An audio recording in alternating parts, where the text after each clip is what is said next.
Senior Administrator Du-hyun sat at his large desk in the Galactic Council headquarters, reading the same report for the fifth time.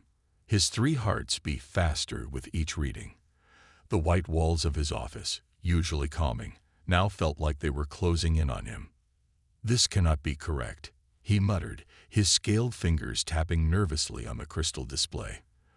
The report described a new species called humans, discovered on a small blue planet in what the locals called the solar system. At first glance, humans seemed normal enough. They walked on two legs, had basic spaceflight capabilities, and had not yet destroyed themselves with nuclear weapons, always a good sign for emerging civilizations. But as Du-hyun read deeper into the report, he found increasingly disturbing patterns. The observation team had documented countless instances of humans doing things that defied both logic and survival instincts. They had recorded humans jumping out of perfectly working aircraft for fun. They saw humans strapping themselves to rockets made in their backyards. They watched humans dive into deep ocean trenches just to see what's down there. But most alarming was a particular phrase that seemed to precede their most dangerous activities: "Hold my beer." Do-hyun pressed a button on his desk. "Send in Intelligence Officer Jae-yun immediately," he ordered. Minutes later, Jae-yun entered the office. She was younger than Do-hyun, her scales still a bright blue compared to his faded gray. She stood at attention, her tail perfectly still, a sign of proper military discipline. "You called for me, Senior Administrator."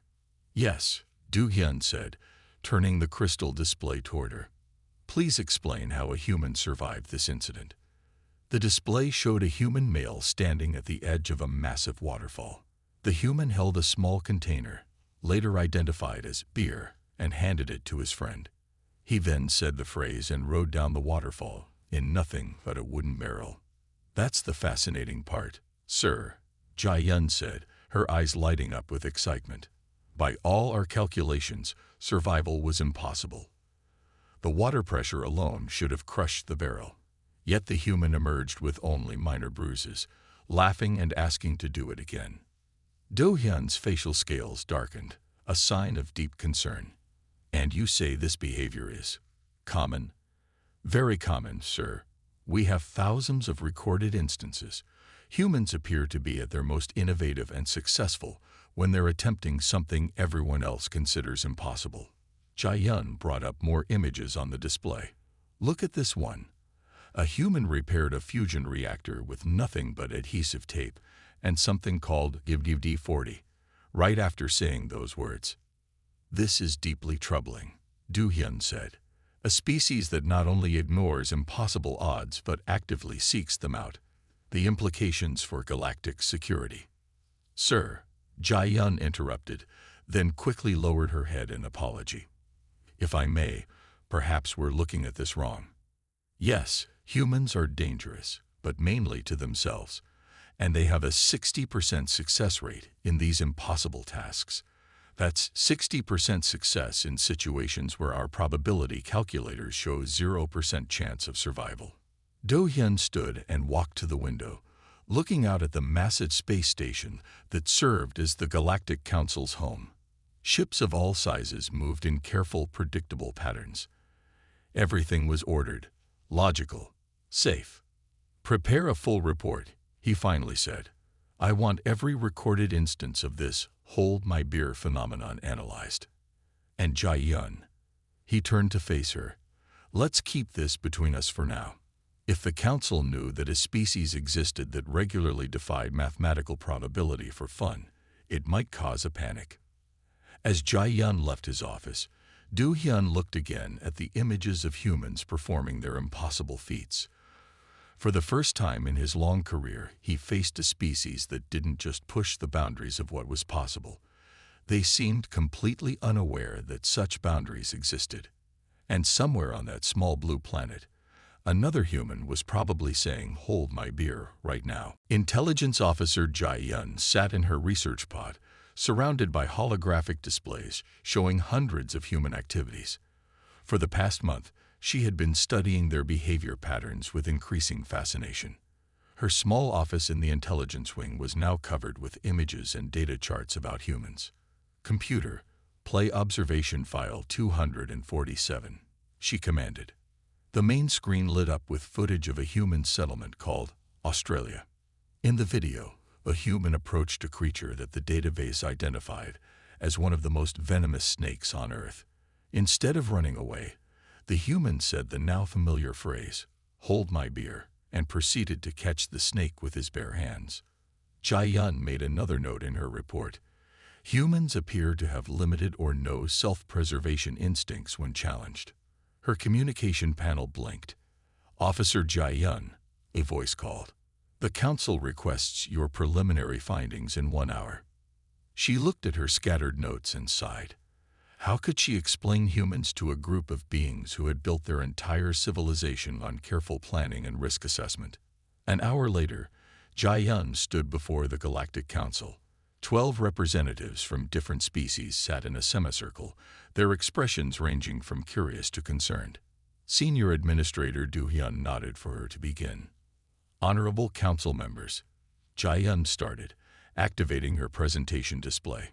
"My investigation into human behavior has revealed patterns that challenge our understanding of intelligent life." She showed them a series of videos. Humans jumping between buildings, diving into frozen lakes, and attempting to ride wild animals. With each example, the council members' expressions grew more alarmed. "But the most significant discovery," Jai-yun continued, "is that humans have built much of their technology through these seemingly reckless experiments. They call it trial and error, though our safety protocols would classify most of these trials as suicide attempts." One council member, his crystalline form shimmering with anxiety, spoke up. "Are you suggesting these creatures are too dangerous to contact?" "Actually," Jai-yun replied, "I believe we cannot afford to ignore them. Look at this." She displayed a graph showing human technological progress. They advanced from primitive flight to space travel in less than 70 years. How? Because they were willing to attempt things that any reasonable species would consider impossible. She played her final piece of evidence, footage of a human space mission where everything went wrong. The humans on board, instead of following emergency protocols, started improvising solutions that violated multiple laws of physics. Surprisingly, it worked. In conclusion, Jai-yun said, "Humans don't just ignore probability. They seem to perform better when something is considered impossible. They have a saying, 'Hold my beer and watch this.' For them, it's not just a phrase. It's a methodology for solving problems." The council chamber erupted in concerned whispers. Do-hyun raised his hand for silence. "Officer Jai-yun," he said, "your report suggests these humans are either the most brilliant or the most insane species we've encountered. Perhaps both. What do you recommend?" Jai-yun straightened her posture. "I recommend we continue observing them, but we should also prepare for inevitable contact. Humans are expanding their space presence rapidly. They're not just exploring. They're doing what they call stunts in space. Last week, a human performed something called a spacewalk handstand, just because someone said it was impossible." As the council debated her findings, Jai-yun's communication device buzzed. A new report was coming in. Humans had just discovered something they called energy drinks and were combining them with beer. She quickly sent a message to Do-hyun. "Sir, we may need to accelerate our preparation timeline." The situation just got more interesting. Ambassador Taiwan prepared himself for the first official diplomatic meeting with humans at the Galactic Central Station. The station's main conference room had been carefully prepared to accommodate human biological needs. The temperature was set to what humans called room temperature, and Earth standard gravity was maintained. The human delegation arrived on time, led by Commander Cooper, a tall man with graying hair and what humans called a confident smile. Everything proceeded according to protocol until the station's alarms began blaring. "Emergency alert," the station's AI announced. "Fusion core malfunction detected. Containment failure imminent. Please proceed to evacuation pods." The alien diplomats rose in orderly panic, following emergency procedures. But Commander Cooper did something unexpected. He removed his formal jacket, handed his drink to his assistant, and spoke the words that made Taiwan's scales stand on end. "Hold my beer. I got this." Before anyone could stop him, Cooper was running toward the engineering section. Taiwan, against his better judgment, followed him. The station's chief engineer, a respected quantum physicist, was already there, studying the readings with growing despair. "The containment field is collapsing," the engineer reported. "The safety systems are not responding. We have 15 minutes before catastrophic failure." Cooper looked at the complex system of controls and displays. He pulled out a small device from his pocket, something humans called a smartphone, and began recording. "This is going to be epic," Cooper said, grinning. "Watch this." What followed defied every safety protocol and physical law Taiwan thought he understood. Cooper manually rerouted power systems, bypassed safety controls, and at one point kicked a panel while yelling percussive maintenance. He worked with what appeared to be equal parts technical knowledge and complete disregard for personal safety. "Sir," Taiwan said nervously, "our simulations show this has a 0% chance of success." "Perfect," Cooper replied, not even looking up from his work. "Those are exactly the odds I like. Makes for better views on Spacetube." Taiwan watched in horror as Cooper reached into the maintenance shaft with unprotected hands, manipulating the core's crystal matrix directly. The radiation warning screamed. The temperature readings went off the scale. Cooper just hummed something he called "Highway to Danger Zone" while working. 12 minutes later, the core stabilized. The emergency lights stopped flashing. The station's AI announced that all systems were returning to normal operation. Cooper emerged from the maintenance shaft, his formal uniform stained with coolant fluid and his hair slightly singed. He was still recording with his phone. "And that, folks, is how you fix a Type 7 fusion core with nothing but standard tools and a paperclip," he said to his device. "Don't forget to like and subscribe for more space repair videos." Taiwan stared at the readings. The core was not only stable, it was operating at 110% efficiency. Somehow, Cooper's completely unorthodox approach had improved the system. Later that day, Taiwan sent his report to the Galactic Council. He included the footage from the station's security cameras, knowing they wouldn't believe him otherwise. He added a personal note at the end. "The humans have a saying, 'Necessity is the mother of invention.' I now believe this is incorrect. For humans, the mother of invention appears to be someone saying that's impossible, followed by the phrase, 'Hold my beer.'" As he finished his report, Taiwan's communication device lit up with an urgent message from Intelligence Officer Jai Yun. "Ambassador, please tell me you confiscated Commander Cooper's phone before he uploaded that video to human social media."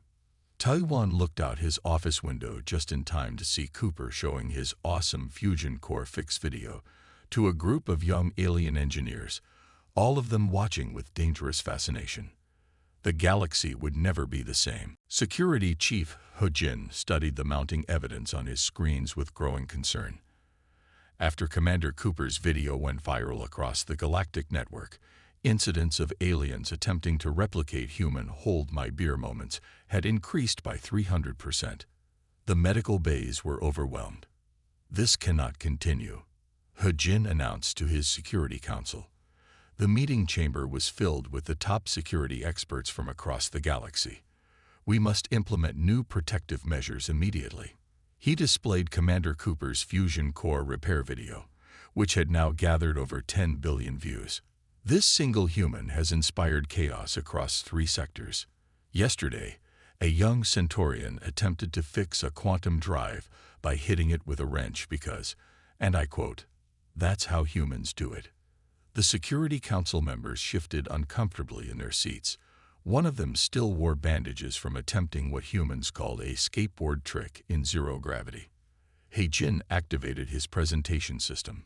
"Therefore, I am implementing the beer protocol," effective immediately. Any detection of the phrase "hold my beer" will now trigger maximum security alerts across all galactic sectors. An advisor raised her hand. Isn't this an overreaction? Surely we don't need to raise threat levels just because of a phrase. Hajin responded by playing another video. This one showed a human repair crew fixing a damaged space elevator.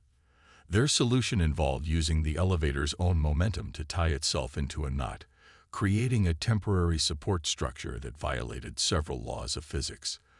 The phrase "hold my beer" was clearly audible at the start of the operation.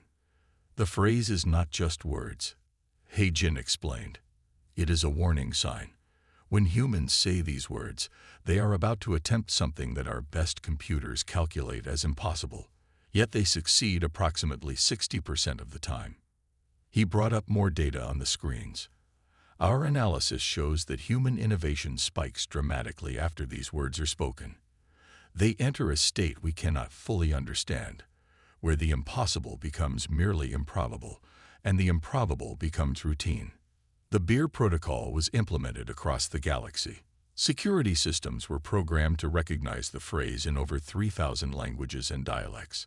Special response teams were formed and trained to handle what were now called beer incidents. Within a week, the protocol was tested. A cargo ship reported engine failure near the Orion Nebula. The human engineer on board was heard saying the phrase. By the time the response team arrived, the human had rebuilt the engine using spare parts from the ship's coffee maker. Hajin added the incident to his growing database. As he reviewed the footage, his communication panel lit up with an urgent message from Ambassador Taiwan. Chief Hajin, we have a situation. The humans have discovered something they call energy drinks. They're combining them with beer. They call it a power beer. Initial reports suggest it amplifies their unique problem-solving abilities.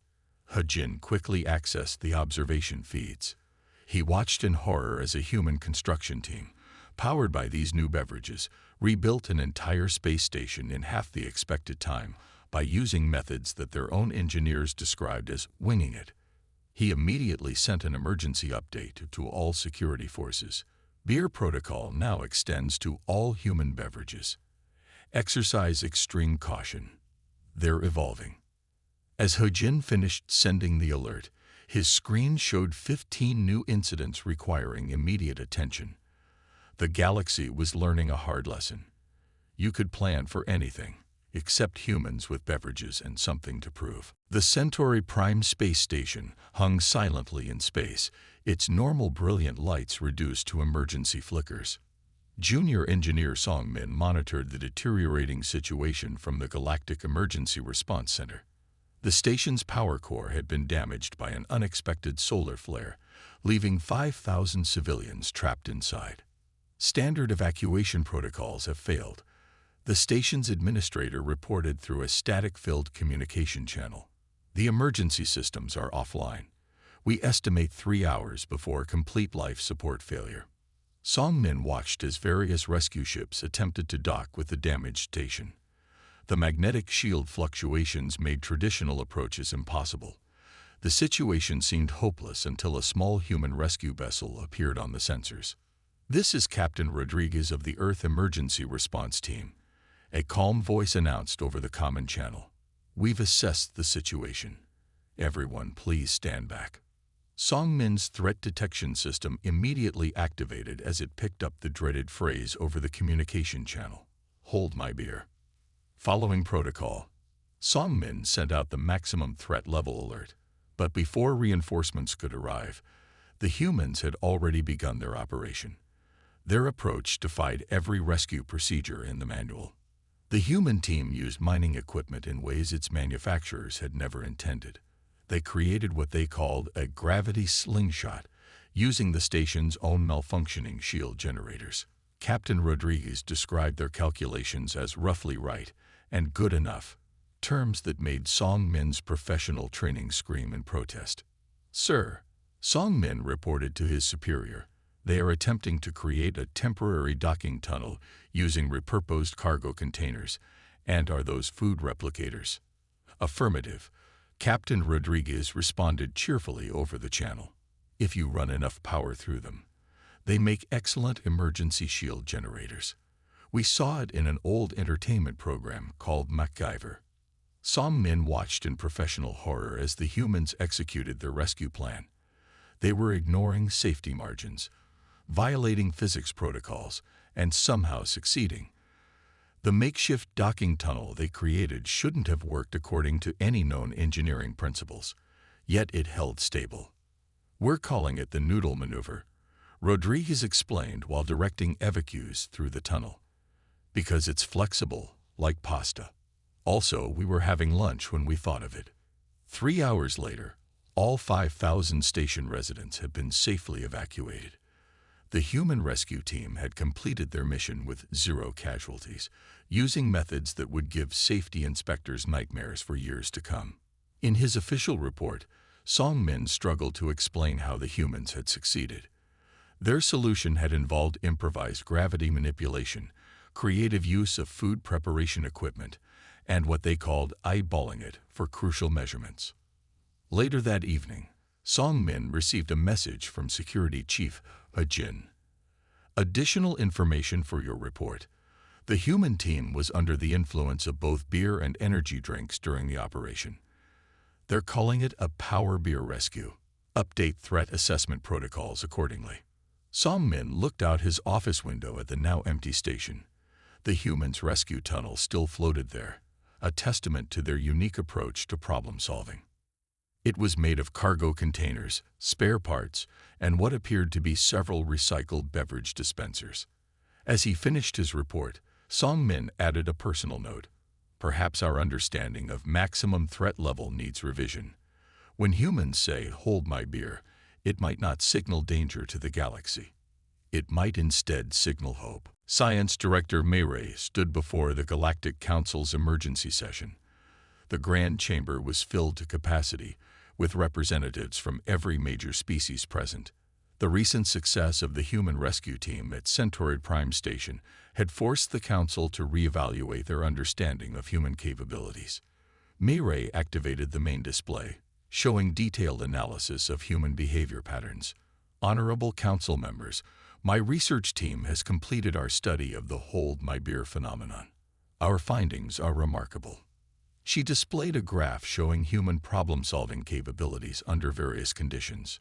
When humans encounter normal situations, they perform at expected levels for their technological development.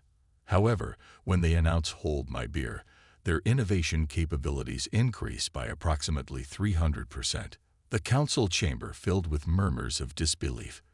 Senior Administrator Du Hyun leaned forward in his chair. Please explain how this is possible, Director. Mayray brought up footage from various human achievements. We believe it is connected to their unique psychology. When humans say these words, they enter a state of mind where they ignore conventional limitations. They stop calculating probability of failure and instead focus purely on possibility of success. She showed them the data from the Centauri Prime rescue operation. In this incident, our computers calculated the human plan had a 0.001% chance of success. The humans themselves estimated their chance of success as, and I quote, pretty good. Intelligence Officer Jai-yun, now promoted after her earlier reports proved accurate, added her observations. The phrase appears to be a verbal trigger that activates latent human abilities. It is often accompanied by what they call adrenaline and determination. Mayray continued her presentation. We have identified 3 key factors that make humans particularly effective during these moments. First, they become extraordinarily creative, finding uses for equipment that even its designers never imagined. Second, they display remarkable hand-eye coordination and physical capabilities. Third, and most importantly, they completely disregard the word impossible. The council watched as Mayray played a series of recordings showing humans solving various crises. Each solution appeared more improbable than the last, yet they all worked. Furthermore, Mayray explained, humans appear to learn from these experiences. Each successful "hold my beer" moment becomes part of their collective knowledge. They share these solutions through what they call viral videos and tutorials. Security Chief He Jin spoke up from his seat. Are you suggesting we should encourage this behavior rather than contain it? Mireille nodded. Precisely. What we initially saw as a threat might be the galaxy's greatest resource. Humans do not just solve problems, they redefine what is possible. She displayed her final slide, showing the success rate of various species in solving supposedly impossible problems. Humans, particularly after saying, "Hold my beer," led the chart by a significant margin. In conclusion, Mireille stated, I recommend we create a new emergency response protocol. When conventional solutions fail, we call in human experts, provide them with beverages, and tell them the task is impossible. The council chamber erupted in discussion. Some members appeared horrified at the suggestion. Others seemed intrigued. Du Hyun called for order with a gentle chime of his ceremonial bell.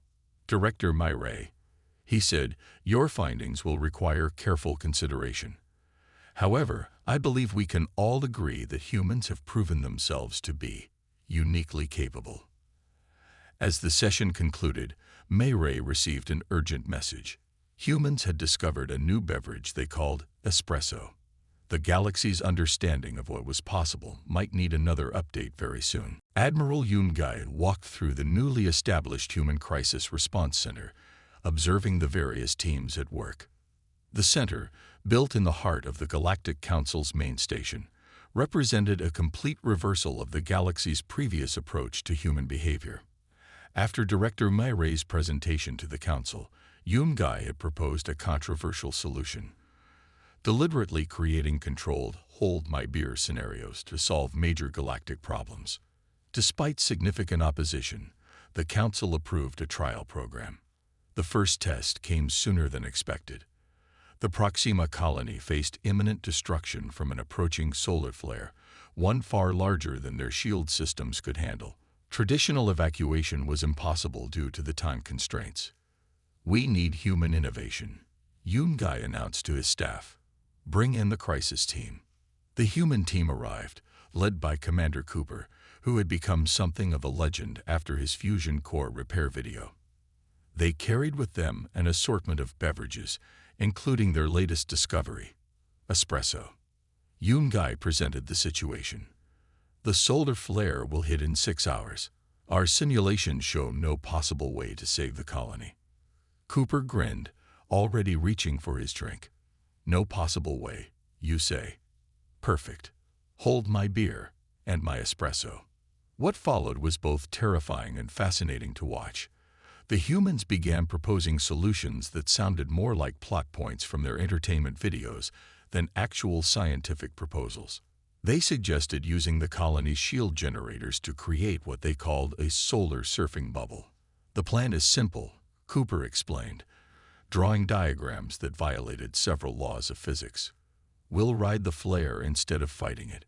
The colony's shields can't stop the energy, but they can redirect it. We'll use the flare's own power to push the colony out of harm's way. Security Chief He Jin, who was observing the operation, leaned toward Yoon-gai. Should we stop them? No, Yoon-gai replied, watching as the humans began modifying the colony's shield systems. This is exactly what we hoped for. The humans worked with astounding speed, powered by their combination of beverages. They rebuilt the colony's shield generators, creating a system that no sane engineer would have conceived. They called it cosmic surfing. As the solar flare approached, the colony's new shields activated. Instead of trying to block the massive wave of energy, the modified shields caught it like what humans called a surfer catching a wave. The entire colony rode the solar flare, using its tremendous power for propulsion. Not only did the colony survive, but it was also pushed to a safer orbit, one that would protect it from future solar events. The humans celebrated their success by inventing a new drink they named the Solar Surfer. Later that day, Yoon-gai submitted his report to the Council. The Human Crisis Response Program has exceeded all expectations. I recommend immediate expansion of the program and the establishment of similar centers in all major galactic sectors. He added a personal note: "We must revise our understanding of risk and innovation. What we see as reckless behavior in humans might be the key to solving problems we thought unsolvable. Perhaps the greatest risk is not in trying the impossible, but in never trying at all." The Council approved his recommendation unanimously. Across the galaxy, human crisis response teams were established, each equipped with a fully stocked beverage station. The galaxy had finally learned to embrace the chaos that came with human innovation. As Yoon-Gai finished his report, he received word that the humans had started experimenting with something they called energy drink cocktails. He quickly sent a memo to all station chiefs: "Update safety protocols." Again, the Galactic Council chamber looked very different from how it had appeared 1 year ago. The formerly austere space now featured a beverage station in one corner, and the strict seating arrangement had been modified to what humans called a collaborative workspace. Senior Administrator Do-hyun, who had first discovered the "hold my beer" phenomenon, stood at the podium addressing the annual Galactic Assembly. Representatives from every species attended, including a significant human delegation. 1 year ago, Do-hyun began, "We believe the phrase 'hold my beer' signaled impending disaster. Today, we recognize it as a herald of innovation. The numbers speak for themselves." He displayed the annual statistics on the main screen. Crisis resolution rates had improved by 400%. Technological advancement had accelerated across all sectors. Even species previously known for extreme caution were beginning to embrace controlled risk-taking. "The Human Crisis Response Program has transformed our approach to problem-solving," Do-hyun continued. "We have established 200 response centers across the galaxy, each equipped with what humans call a fully stocked bar and coffee station." Intelligence Officer Jae-yun, now serving as head of interspecies innovation, presented the next section of the report. "The integration of human problem-solving methods has led to remarkable developments. Young aliens are now studying human history, particularly focusing on what we call 'hold my beer' moments, instances where humanity achieved the impossible through a combination of courage, creativity, and beverages." The assembly watched footage of recent successes: a human team using modified food replicators to stop a black hole from consuming a space station. Another group solving a planetary drought by building what they called a giant space squirt gun. Each solution appeared to defy logic, yet produced undeniable results. Security Chief Ho-jin, whose security protocols had once treated "hold my beer" as a threat, now managed the galaxy's first human innovation academy. "We have learned that chaos, properly channeled, can be more effective than rigid order," he explained to the assembly. "Our students are taught to recognize when traditional methods must give way to human-inspired innovation." Science Director Mi-rae presented her latest research findings. "We have identified that the 'hold my beer' state can be partially induced in other species through proper training. While none have matched human proficiency, several species have shown significant improvement in creative problem-solving when attempting to emulate human methods." The assembly paid particular attention to footage of a young Centaurian engineer who, after studying human techniques, solved a complex reactor problem using only maintenance tools and what he called human-style thinking. He had even attempted the traditional phrase, though he used his species' traditional beverage instead of beer. Admiral Yoon-gai concluded the session with an announcement. "The Council has voted to establish the first Galactic Innovation Games, where teams from all species will compete to solve impossible problems using human-inspired methods. The human delegation has agreed to serve as both participants and judges." As the assembly concluded, Do-hyun made one final observation. "Perhaps our greatest discovery was not about humans at all, but about ourselves. We learned that the impossible becomes possible not when we calculate every risk, but when we dare to try despite the risks." The galaxy had entered a new era. The phrase "hold my beer" was no longer classified as a warning sign, but was now officially registered as an innovative methodology. Young aliens began carrying beverages to their science classes, hoping to capture some of that human innovative spirit. As Do-hyun left the chamber, he noticed a group of junior administrators attempting to solve a complex logistics problem using what they called the human method. They had a table full of various beverages and were cheerfully ignoring probability calculations in favor of what humans called winging it. The galaxy would never be the same, and that was probably for the best.